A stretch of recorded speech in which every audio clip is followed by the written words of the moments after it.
पावसाळ्यात महाराष्ट्रात सर्वाधिक काळ रेड अलर्टवर राहिलेला जिल्हा म्हणून पालघरची नोंद झाली असून अतिवृष्टीमुळे जिल्ह्यातील अनेक गावांमध्ये पूरस्थिती निर्माण होऊन नागरिकांचं मोठं नुकसान झाल्याची माहिती पालघरचे पालकमंत्री तथा वनमंत्री गणेश नाईक यांनी दिली।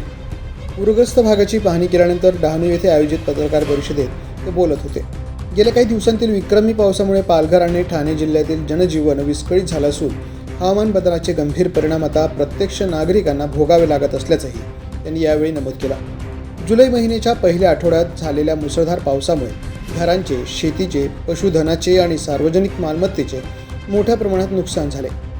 या पार्श्वभूमीवर पालकमंत्री गणेश नाईक यांच्या मार्गदर्शनाखाली आणि जिल्हाधिकारी डॉक्टर इंदू राणी जाखड यांच्या नेतृत्वाखाली जिल्हा प्रशासनानं मदत व पुनर्वसनाचं काम युद्ध पातळीवर सुरू केलं आहे। पूरग्रस्त भागांना भेट देत पालकमंत्र्यांनी अधिकाऱ्यांना पंचनामे तातडीनं पूर्ण करून पात्र लाभार्थ्यांना कोणताही विलंब न करता शासनाची आर्थिक मदत वितरित करण्याच्या सूचना दिल्या।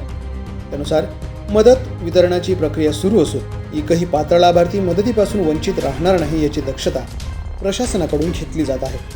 अतिवृष्टीमुळे जिल्ह्यात आतापर्यंत 20 जणांचा मृत्यू झाला असून त्यापैकी 13 जणांचे शवविच्छेदन अहवाल प्राप्त झाले। दरम्यान घरांमध्ये पाणी शिरून बाधित झालेल्या तब्बल 19,026 घरांचे पंचनामे पूर्ण झाले असून शासनाच्या नियमानुसार आर्थिक मदत वितरित करण्याची प्रक्रिया वेगानं सुरू असल्याची माहिती प्रशासनाने दिली। द पोलीस न्यूजसाठी माधव तल्हा, पालघर।